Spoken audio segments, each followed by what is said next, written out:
আসসালামু আলাইকুম প্রিয় ফুটবল ফ্যান্স। এবারের কোপা আমেরিকাতে উরুগুয়েকে শক্তিশালী একটা দল হিসেবে বিশ্লেষকরা বারবার করে কিন্তু আসলে মেনশন করছেন এবং কেন মেনশন করছেন সেটার আরও একটা প্রমাণ কিন্তু মার্সেলো বিয়েলসার শিষ্যরা দেখালো। মেক্সিকো যারা কিনা এবার কোপা আমেরিকার একটা দল হিসেবে পার্টিসিপেট করছে তাদেরকে 4-0 গোলে উড়িয়ে দিয়ে উরুগুয়ে আরও একবার এই জিনিসটা প্রমাণ করলো সত্যিকার অর্থে বড় কিছু একটা করার সামর্থ্য এই দলটার আছে। ফুটবল ফ্যাকের আজকের এই ভিডিওতে মার্সেলো বিয়েলসার একটা ট্যাকটিক সম্পর্কে আলোচনা করব, কিভাবে উরুগুয়ে একেবারে ভার্টিক্যাল ডিরেক্ট অ্যাপ্রোচে একের পর এক গোল আদায় করে নিচ্ছে সেটাই মূলত আলোচ্য বিষয় হবে। তবে তার আগে বলিনি, ডারউইন নুনিয়েজ হ্যাটট্রিক করেছেন, অসাধারণ খেলেছেন। এর পাশাপাশি পেলিস্ট্রি একটা গোল করেছেন, অ্যাসিস্ট করেছেন। রদ্রিগেস এবং ম্যাক্সিমিলিয়ানো আরাহু তারাও কিন্তু তাদের জায়গা থেকে ভালো পারফরমেন্স দিয়েছেন।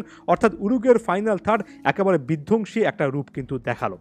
এখন উরুগুয়ে সম্পর্কে আমি এর আগের ভিডিওগুলোতে যখন আলোচনা করেছি খুবই ট্যাকটিক্যাল ভিউ পয়েন্টের একটা অংশ হিসেবে এই জিনিসটা বারবার করে মেনশন করেছি যে মার্সেলো বিয়েলসার এ দলটা অনেক ডিরেক্ট অ্যাপ্রোচে আক্রমণে ওঠে। অর্থাৎ আক্রমণে ওঠার সময় বলটা খুব একটা বেশি মুভমেন্ট না করিয়ে খুবই ফাস্ট প্রতিপক্ষকে কিছু একটা বুঝতে না দেওয়ার আগেই কিন্তু প্রতিপক্ষ ডিবক্সে চলে আসে এবং এখানে আপনি বলটাকে রাইট সাইডে লেফট সাইডে খুব একটা বেশি মুভমেন্ট করানো হচ্ছে, একদম মাঝখান দিয়ে ডিবক্সের মধ্যে ঢোকা এমন টাইপের ডিরেক্ট অ্যাপ্রোচ, ভার্টিক্যাল একটা অ্যাপ্রোচ দেখবেন। ভার্টিক্যাল ফুটবল এই জিনিসটাকে বলে যেখানে আপনি লম্বিভাবে একের পর এক পাস দেন, খুব একটা বেশি দুই কোণাতে যাওয়ার চেষ্টা করেন না। প্রতিটা গোলের ক্ষেত্রে সেটার কিন্তু একেবারে নিদর্শন খুঁজে পাওয়া যায়। প্রথম যে গোলটা উরুগুয়ে এদিন করেছে, 6 নম্বর জার্সি পরিহিত মিডফিল্ডার বেন্টানকার একটা রাইট হাফ স্পেসে ছিলেন, অর্থাৎ রাইট হাফ স্পেস থেকে সেখানে একটা পাস জেনারেট করেছেন। রাইট সাইড থেকে রাইট ব্যাক উপরে উঠে এসেছিলেন এবং তিনি অফসাইড ডিফেন্স ভেঙে সেখানে একটা রান মেক করেছেন। ডিবক্সের মধ্যে ডারউইন নুনিয়েজকে খুঁজে পেয়েছেন। নুনিয়েজের ফার্স্ট টাচটা ভালো না হলেও সেকেন্ড টাচে বা পরবর্তীতে সামহাও তিনি বলের কন্ট্রোলটা পেয়েছেন এবং সেখান থেকে গোল করে এসেছেন।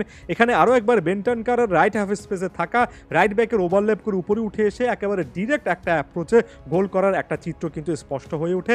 পরবর্তী গোলের ক্ষেত্রে এটা আরও বেশি করে স্পষ্ট হবে।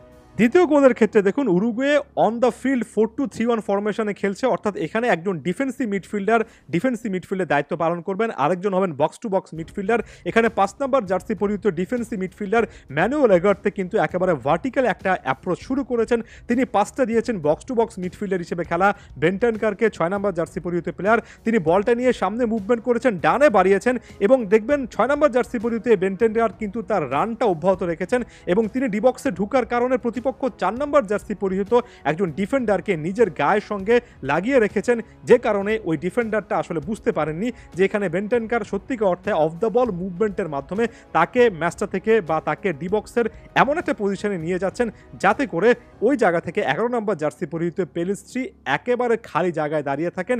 এখানে ম্যানুয়েল উগার্তি থেকে আক্রমণটা শুরু করা, একেবারে ভার্টিক্যাল অর্থাৎ লম্বিভাবে আক্রমণে ওঠা এবং সে জায়গা থেকে বলটা ডানে মুভ করার পরে বেন্টানকারের রানটা কন্টিনিউ করা এবং ডিফেন্ডারকে তার সঙ্গে নিয়ে আসা এবং মাঝখানে পেলিস্ট্রির একটা খালি জায়গা পেয়ে যাওয়া।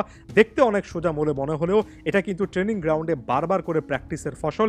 এভাবে ডিরেক্ট অ্যাপ্রোচে উরুগুয়ে কিন্তু একের পর এক তার সৃষ্টি করছে।